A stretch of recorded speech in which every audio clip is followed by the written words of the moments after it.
बड़े ही अरमानों से गुड़िया की तरह सजाकर दुल्हन बनाकर विदा किया था। सरोज जी ने अपनी बेटी सालू को अच्छा परिवार, सभ्य और सुशील लड़का जानकर विवाह किया था।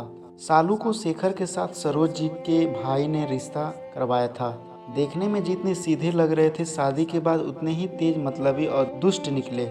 सालू के घर वाले, जैसे हमारे देश में ज्यादातर घरों में लड़के के अवगुणों को छुपा लिया जाता है, उसी तरह शेखर के अवगुणों पर पर्दा डालकर बहुत ही सभ्य और समझदार लड़का बनाकर पेश किया गया। लेकिन शादी के कुछ ही महीनों में सब साफ हो गया।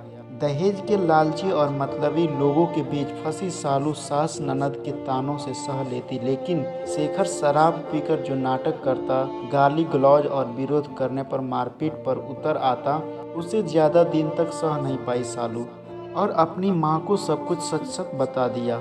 सरोज जी ने जब बेटी की आंखों में छिपे आंसुओं के समुद्र को देखा, उसके दिल में छिपे अपार दुख को देखा, तो टूटने की बजाय अपने आप को और भी ज़्यादा मजबूत बनाया और ले आई अपनी बेटी को इस नर्क से निकालकर, जहाँ नौकरानी से बढ़कर कुछ नहीं थी।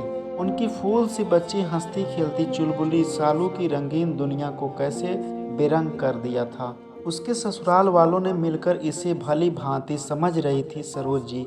अगर पति साथ देता और अच्छा व्यक्ति होता तो छोड़ आती उसे वहाँ, लेकिन पति तो और भी ज्यादा दुष्ट निकला ना।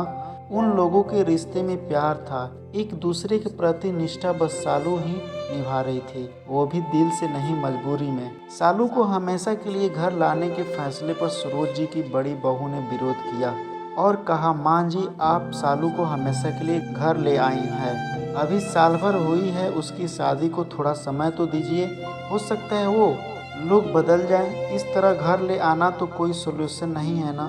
क्या इज्जत रह जाएगी समाज में हमारी, लोग तरह तरह की बातें बनाएंगे और क्या करेगी ये अपने जीवन में। जानती हो ना, एक तलाकशुदा लड़की का समाज में जीना कितना दुश्वार होता है। आप इतनी समझदार होकर भी इतना गलत फैसला कैसे ले सकती हैं। मुझे लगता है हमें शेखर और उसके परिवार से बात करनी चाहिए।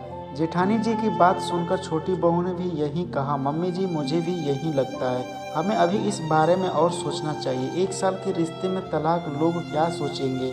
दोनों बहुओं की बातें सुनकर सरोज जी ने कहा, समाज क्या कहता है, क्या सोचता है, ये तुम लोग ही सोचो, मुझे केवल मेरी बेटी के बारे में सोचना है। वो लोग सुधर जाएंगे, महज इस उम्मीद में मैं अपनी हंसती मुस्कुराती गुड़िया को वहाँ छोड़ दूँ मुरझाने के लिए, हरगिज नहीं।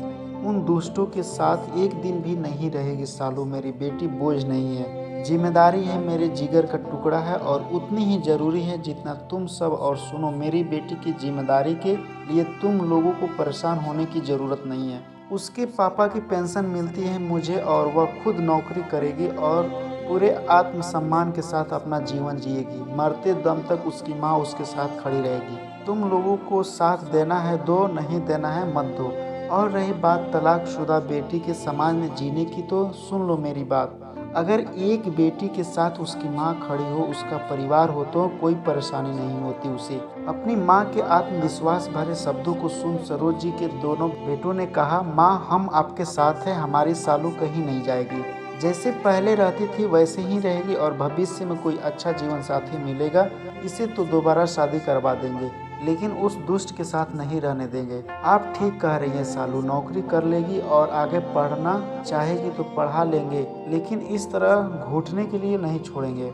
सरोज जी ने गोद में सिर रखकर कर लेटी सालू के सिर पर हाथ फेरा और अपने आप से वायदा किया, अब कभी नहीं रोएगी उनकी बेटी, उसे खुश होने का अधिकार है और उसे सारी खुशियां मिलेगी। अपने परिवार के एक गलत फैसले की वजह से सारी उम्र कष्ट नहीं भोगेगी, वो पूरे आत्मसम्मान के साथ अपना जीवन निर्वाह करेगी। दोस्तों, सरोज जी की हिम्मत और जज्बे ने सालू को उस नर्क भरी जिंदगी से बाहर निकालकर समाज के सामने एक उत्कृष्ट उदाहरण प्रस्तुत किया और ये दिखा दिया कि माँ बाप के लिए बेटी बोझ नहीं होती, एक जिम्मेदारी होती है जिसे ताउम्र निभाना चाहिए, ना कि ये सोचकर पीछा छुड़ा लेना चाहिए हमने तो शादी कर दी और मुक्त हो गए जिम्मेदारी से। लाखों लड़कियां तो सिर्फ इसीलिए ही ना चाहते हुए भी अपनी शादी निभाती है और जुल्म सहती रहती है, क्योंकि मायके से उन्हें सहारा नहीं मिलता। समाज और परिवार की इज्जत की खातिर अपना जीवन खुद बर्बाद कर देती है और कभी गलत का विरोध करने की हिम्मत नहीं कर पाती।